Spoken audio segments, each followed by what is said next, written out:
17절까지 보겠습니다. 골로새서 3장 12절로 17절. 제가 봉독에 올립니다. 그러므로 너희는 하나님이 택하사 거룩하고 사랑받는 자처럼 긍휼과 자비와 겸손과 온유와 오래 참음을 옷 입고, 누가 너희에게 불만이 있거든 서로 용납하여 피차 용서하되 주께서 너희를 용서하신 것 같이 너희도 그리하고, 이 모든 것 위에 사랑을 더하라. 이는 온전하게 매는 띠니라. 그리스도의 평강이 너희 마음을 주장하게 하라.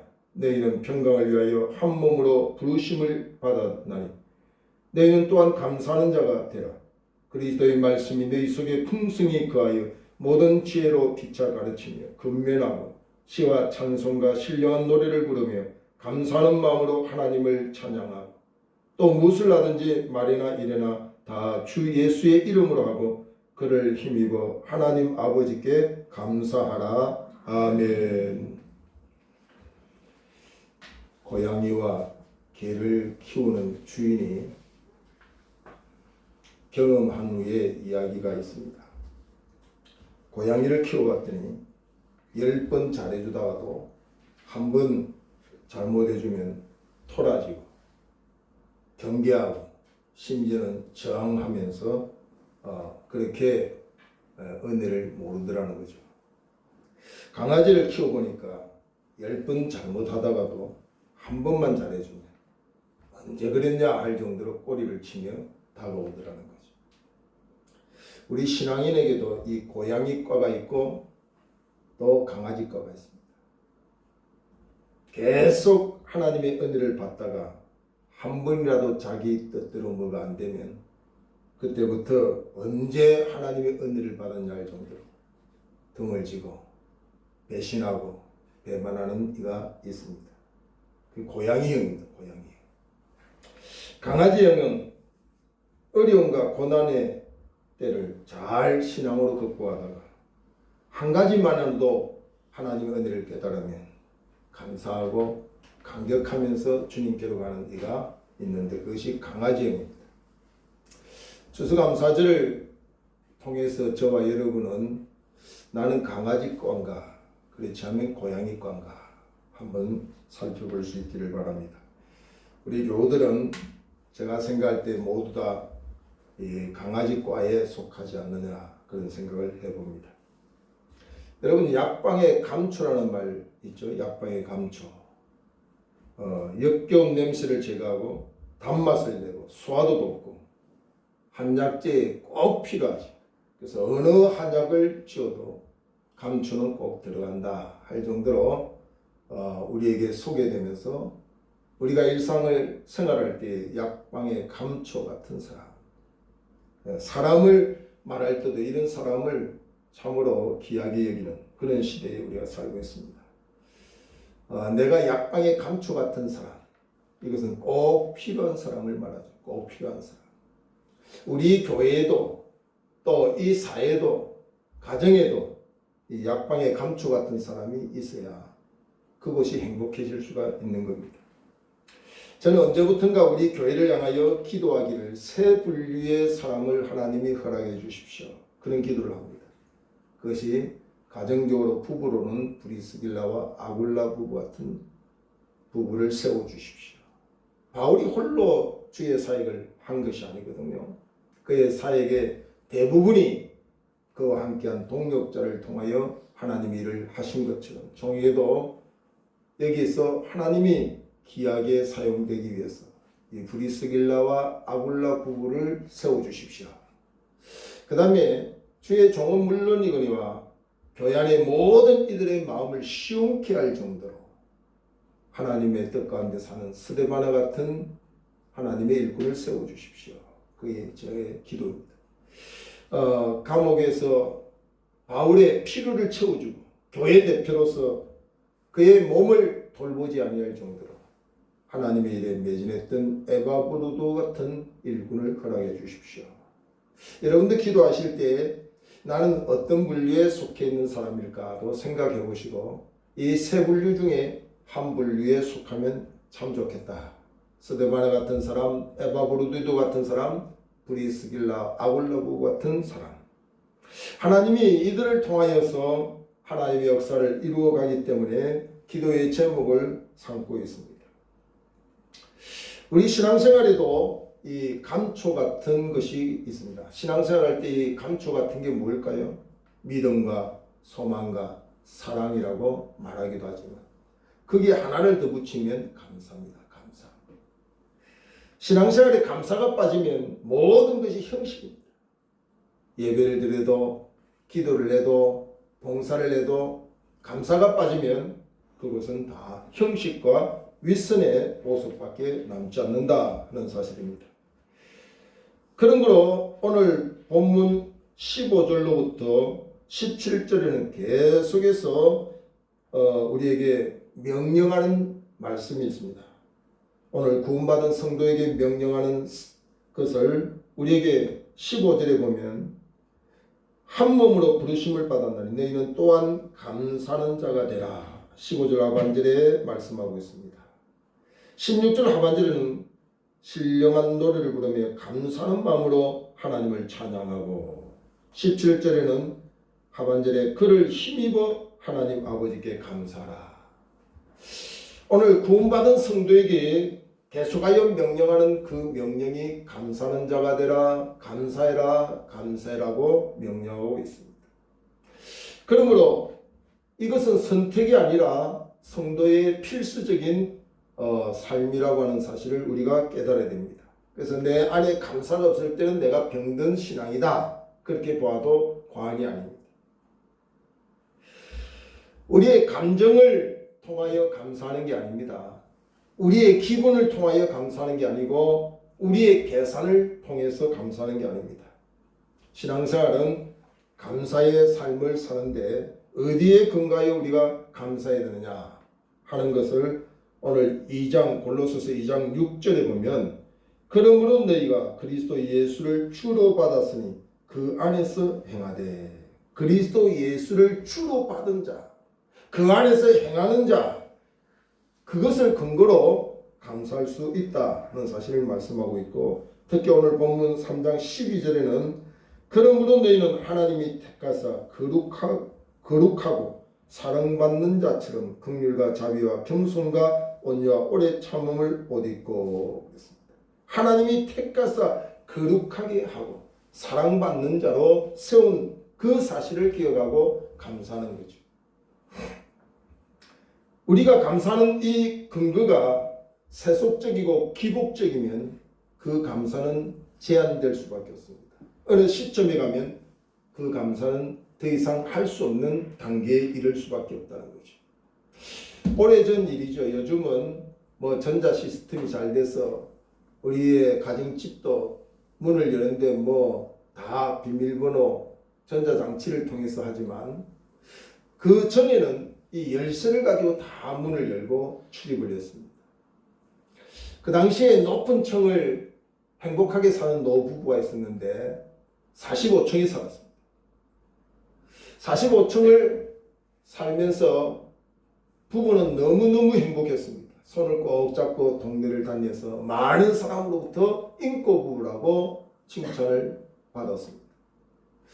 어느 날 집으로 돌아오는 길에 하필이면 그날따라 엘리베이터가 고장이 났습니다. 그래서 노부부가 손을 잡고 힘들지만 엘리베이터 계단을 45층까지 올라가는 거예요. 마지막 계단에 발을 디디는 순간에 야 이제 됐다. 너무너무 감사하다. 그렇게 생각하는데 수의실에 관리실에 맡겨놓은 키를 받아 올라가야 되는데 그 키를 받아 가지를 못한 거예요. 그날부터 그 시간부터 부부는 당신이 좀 챙기지. 당신이 좀 챙기지. 왜 챙기지도 않고 이 45층까지 걸어서 올라온 후에 이제야 깨닫냐고 이제야 하면서 그렇게 사랑스럽게 손을 잡고 그 45층까지 올라갈 때까지 좋았는데 그때부터 손을 딱 팽개치더니 당신 잘못이야. 당신이 문제야. 당신이 갔다 와. 이렇게 다투더라는 거죠. 무엇이 빠졌을까요? 이 부부에게 감사가 빠진 거예요. 여러분, 감사가 빠지면 항상 행복할 수가 없습니다. 감사가 빠지는 그 순간부터 모든 곳이 위기가 초래될 수밖에 없습니다. 가정의 위기가 어디에서 오고, 부모와 자식의 위기가 어디서 오고, 형제의 위기가 어디서 옵니까? 이웃의 위기가 어디서 옵니까? 다 감사가 빠져있는 상황 속에서 위기가 초래되는 것을 우리는 보게 되죠. 그러므로 우리는 감사의 근거를 세속적으로 두면 한계가 다다를 때 더 이상 우리는 감사하지 못한다는 거죠. 그래서 신앙인은 특히 이 추수감사절 예배 때도 저와 여러분이 꼭 기억해야 되는 것은 이 물질적인 내 소유의 내 아파트 시세가 올라갔다 내려갔다 거기에 기준을 두고 우리의 감사의 형편을 맞추면 우리는 계속하여 하나님의 명령인 그 명령을 순종할 수 없습니다. 그러나 우리가 어떤 환경에 우리가 다다랐을지라도 우리의 중심이 그리스도를 힘입어 십자가의 대속의 은혜를 힘입고 하나님의 사랑받은 자, 구속의 은혜를 받은 자로 믿고 거기에 기초를 두고 감사하면 우리의 환경이나 우리의 상이 어떻게 바뀔지라도 결코 우리는 그 감사가 바꿀 수가 없다는 사실입니다. 저는 요즘 와서 그런 생각을 많이 합니다.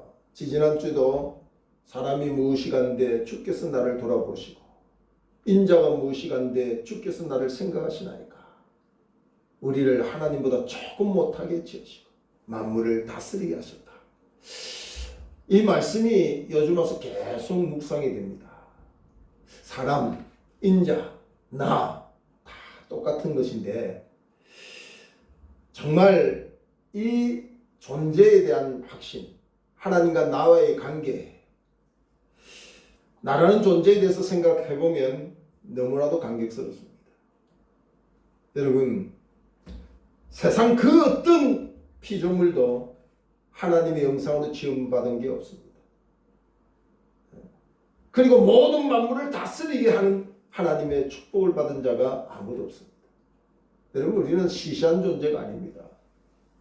우리는 한번 인생이 잘못 살았다 끝나는 인생이 아니라 죽음 이후도 영원히 사는 하나님과 그 영을 받은 자로 영생하는 존재로 지음받았다는 사실을 생각할 때 우리는 너무나도 귀한 거예요. 여러분, 빌딩을 수십 채 지어도 죽음 이후에 영생이 없는 자와 이 땅에 좀 불행하게 산다 할지라도 죽음 이후에 영생의 약속을 받은 자와 비교를 한다면 그건 비교가 안 되는 거죠. 우리가 일상을 따라 신앙생활을 하면서 오늘 이 감사라는 명령이 우리에게 절대적으로 순종될 수 있기 위해서는 인간적인 물질에 국한하여 감사하려고 하면 안 된다는 얘기죠. 그러면 그 사람은 고양이과가 되는 거예요. 어떤 사람의 집이 문만 열면 10만 원짜리 수표가 하나씩 딱딱 떨어져 있어요. 오늘도 문 열어보니까 어제와 똑같이 10만 원 수표가 탁 떨어져 있어요. 처음 그 수표를 줬을 때 얼마나 감격한지. 그 다음 날도 계속 10만 원이 떨어졌어요. 만약에 여러분의 집 앞에 문만 열면 10만 원이 아니라 좀 많이 키워 올려서 한 1000만 원짜리 수표가 딱딱 떨어져 있으면 매일이 행복하겠지. 근데 매일 떨어져 있어야 될 그 수표가 어느 날 문을 열어보니 안 떨어져 있어요. 어떤 마음이 들까요? 지금까지 주신 것만으로도 감사합니다. 이런 고백이 될까요? 아니, 왜 안 떨어져 있어? 이런 고백을 할 거예요. 어떤 고백을 여러분 하겠습니까? 네? 이 사람은 참 희한해요. 지금까지 그저 준 것만도 감사할 거 아니에요, 그죠? 오늘 안 준 거 당연한 것이죠. 지금까지 주신 것만으로도 감사하지요. 근데 사람들이 보편적으로 보면 왜 어제까지 다 줬는데 오늘 왜 안 주냐 이 말이야. 참 그런 생각을 하는 게 보편적인 생각이에요. 그게 고양이과입니다. 고양이과. 네. 여러분, 감사의 근거를 세속에 두면, 물질에 두면 그런 결과가 나온다 하는 말입니다. 제가 그 추수감사절을 준비하면서 우리 사모님하고 길을 가면서 참 우리 한 해도 너무 하나님 은혜 감사하다. 이렇게 좋은 공기가 있는 곳에 하나님 살게 해주시고 이렇게 하나님의 은혜 가운데 풍요를 누리고 살게 하니 감사하다. 우리 사모님 뭐라고 이야기하냐면 그거 다 누리는 건데 뭘 그렇게 이야기하네. 그거 우리만 하는 게 아니라 다 누리고 있는 거라고. 여러분 다 누리고 있는 것을 내가 누리고 있습니까? 그렇지 않으면 내가 누리고 있는 것이 감사합니까? 여러분 우리 일상에 우리가 평범하게 누리는 것을 하루라도 누리고 싶은 소원을 가진 사람이 있다고 하면 여러분 어떤 사람이 될까요? 내가 지금 평범하게 누리고 있는 하루의 일상의 삶이 어떤 사람에게는 소원이라고 여기고 단 하루라도 나처럼 살고 싶은 소원을 가지고 있는 사람이 있다면 여러분 어떻게 생각하겠어요? 저는 내 두 다리로 일어나기가 힘들 정도로 살아왔던 사람입니다. 내 두 다리로 일어나서 있는 상태를 나는 기적으로 생각하고 감사하죠. 여러분이 평범하게 누리는 두 다리를 가지고 일어나는 이 행복한 삶, 평범한 일상의 삶이 어떤 이에게는 소원이다 이 말이에요. 소원. 단 하루라도 그렇게 살고 싶은 소원을 가지고 있는 사람이 있다 이 말이죠. 여러분 이 사지가 마비되어 있어요. 저도 척추가 이렇게 문제가 있을 때 소변을 누운다든지 대변을 누는 자체가 힘들었어요. 여러분 사지가 마비된 사람의 소원이 뭘까요? 한번 서서 시원하게 소변을 보는 게 소원이에요. 여러분은 어떤 소원입니까? 그건 소원이 아니잖아요. 일상의 생활이잖아요. 일상의 생활. 평범한 내 하루의 생활이잖아요. 그러나 어떤 사람에게는 그게 소원이라니까요.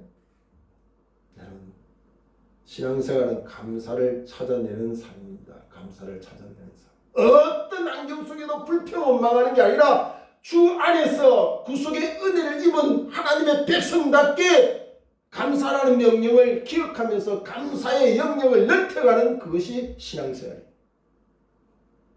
내가 산 집값이 올라가는 것이 감사의 생활이 아니에요. 그건 부수적이요. 그건 부수적이라 말이에요.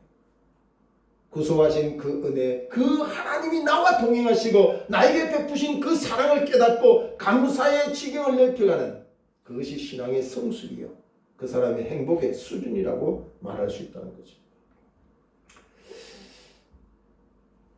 예전에 어떤 교회에서 부흥 집회를 하는데 어떤 사람이 이상한 박수를 칩니다. 가만히 가까이 가서 봤더니 한 팔이 없어요. 그래서 하나밖에 없는 그 손을 가지고 자기 얼굴에다 박수를 친 거예요. 얼굴을 치면서. 참으로 미련한 것 같죠. 그 사람이 물어봤습니다. 한 팔이 없으면 그냥 박수 안 치고 있든지 그러면 되지 왜 뺨을 때리면서 박수를 칩니까? 하나님의 은혜를 생각하니까 이렇게 해서라도 하나님께 영광을 돌릴 수 있다는 자체가 너무너무 감사하다는 이야기예요. 이게 보통 우리는 항상 내 상식으로 내 시각으로 보고 판단하지만 절대로 그런 게 아닙니다. 누구는 불평원망하고 탄식하는 일도 신앙 안에 깨달아 보면 감사의 조건이 되는 거예요. 제 친구도 시각장애자가 있는데 가장 보고 싶은 사람이 누구냐 했더니 자기 아내와 자기 자녀라고 해요. 한 번만 눈 뜰 수 있으면 내 아내가 어떻게 생겼는지 자기 아내가 어떻게 생긴지도 모르고 결혼했기 때문에 내 아내가 어떻게 생겼는지 내 사랑하는 자식이 어떻게 생겼는지를 한번 보는 게 소원이라.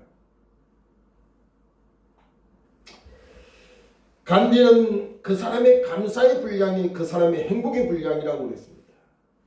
여러분 감사를 빼앗으려고 하는 사단은 곳곳에서 우리에게 감사를 빼앗으려고 불평거리, 원망의 거리를 많이 만들어줍니다. 여러분이 구속한 그 은혜, 지금도 그 하나님의 사랑, 그 인자심과 선하심 우리와 함께하는 사실을 기억하고 감사하면서 행복을 만들어가기를 주의 이름으로 축원합니다. 사도행전 16장 25절에 보면 바울은 감옥에 갇혔습니다. 그러나 그때 바울은 감옥에서도 찬송하기 시작했고 그 찬송은 간수의 귀에 들렸습니다. 그 옥중에서 기적이 일어났는데 그가 묶였던 착고들이 수갑이 다 풀어지는, 옥문이 열려지는 기적이 일어난 사건을 우리가 보게 되는 거죠. 감사는 능력입니다.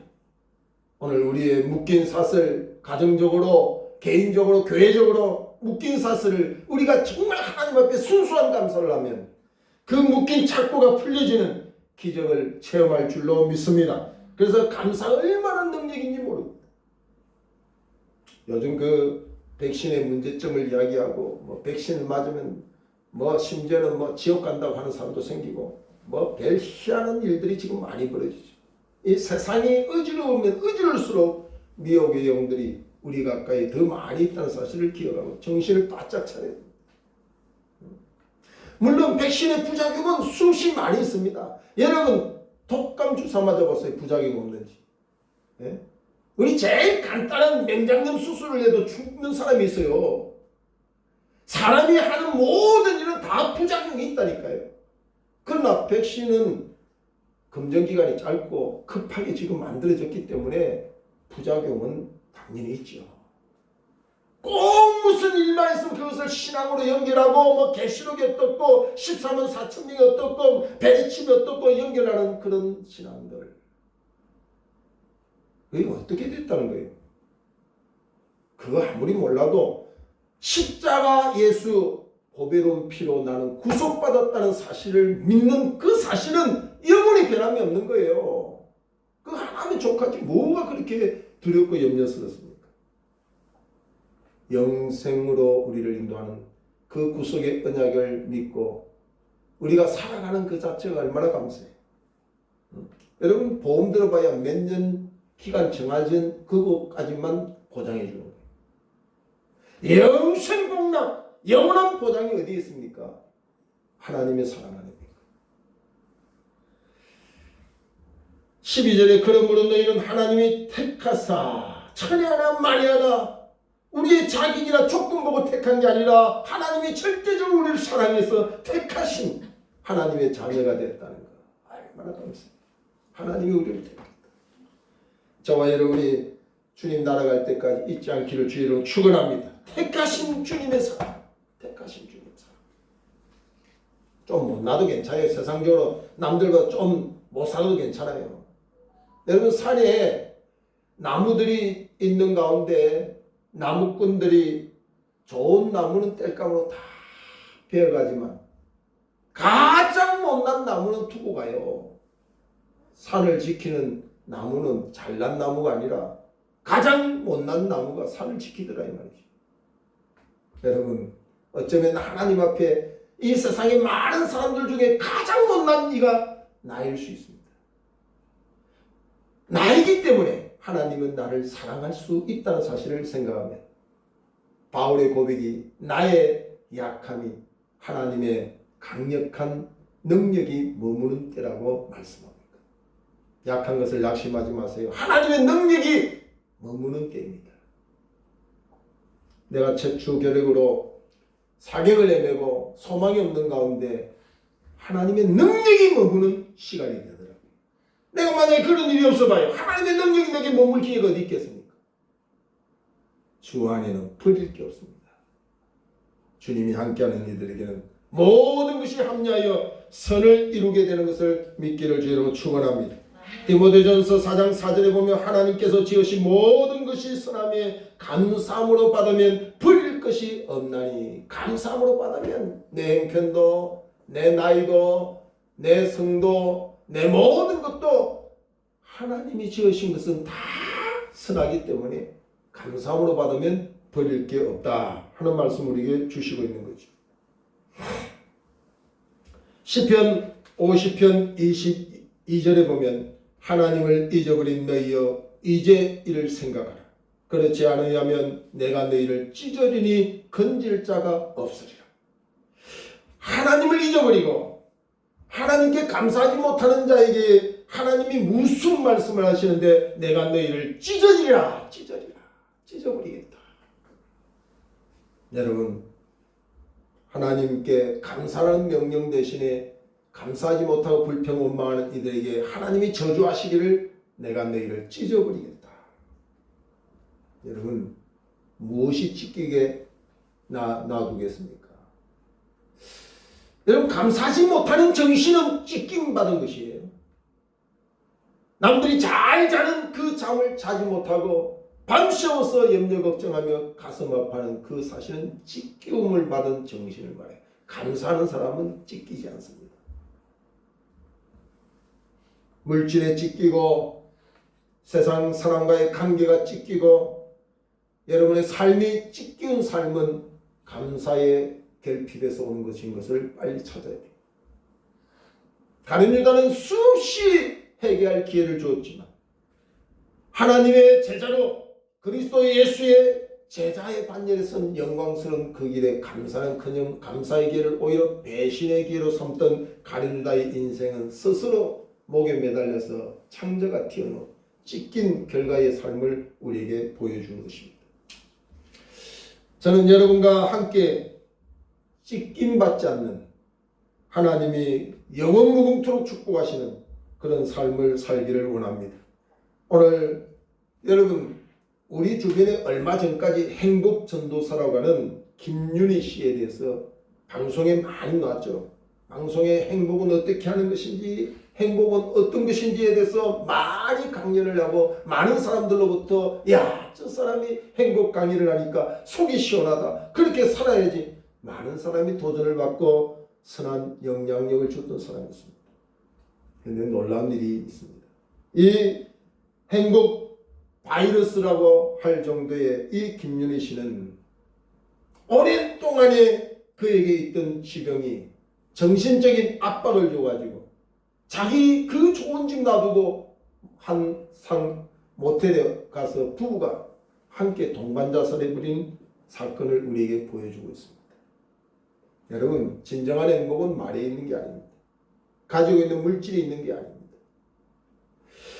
오늘 우리에게 감사라고 명령하신 그 하나님은 우리가 감사하면서 살 수 있는 비결을 성경에서 말씀해주고 있습니다. 이 비결 외에 물질적이거나 세속적인 것을 우리가 감사하며 살기를 원한다면 언젠가는 한계를 드러내고 이분처럼 그 한계에서 더 이상 감사하지 못하고 불행한 말로를 만들 수밖에 없다는 이야기입니다.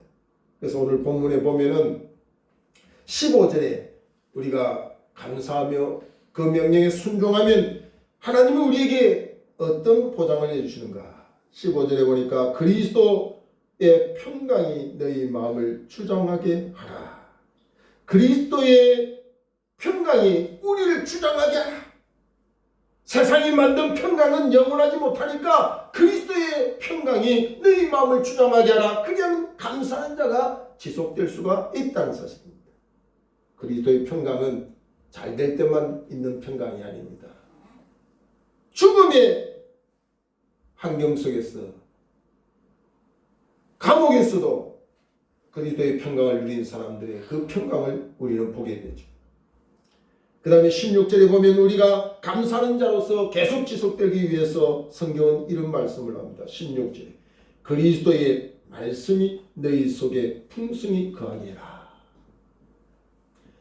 그리스도의 평강이 너희 마음을 주장하게 해라. 그리스도의 말씀이 너희 안에서 풍성히 거하도록 해라. 하나님의 말씀이 우리 안에서 풍성히 거하면 그 말씀이 우리를 주도하여 우리 환경을 이기는 능력이 되게 된다는 사실입니다. 세 번째로 감사라는 명령에 순종하여 감사의 삶을 살기 위해서는 17절에 보니까 또 무엇을 하든지 말이나 이래나 다 주 예수의 이름으로 하고 그를 힘입어 하나님 아버지께 감사하라. 내 힘으로 감사하려고 하면 한계에 부닥친다 이 말이죠. 내 환경에 근거해서 감사하려고 하면 그 환경에서 감사할 수도 있고 못할 때도 온다 이 말이죠. 그래서 계속해서 감사의 명령을 순종하여 감사의 삶을 살기 위해서는 그리스도를 힘입어서, 그리스도의 힘은 제한되지 않습니다. 전초로적인 힘이 우리에게 제공됩니다. 야, 저 사람은 어떻게 저런 환경에서 감사할까? 아, 저 목사님은 어떻게 저런 환경에서 감사할까? 어떤 사람이 저보고도 그럽니다. 목사님, 이런 데도 감사할 수 있어요? 저보고 그렇게 물어볼 때도 있어요.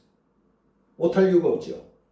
내 힘으로 감사하면 그 한계에서 감사를 못해요.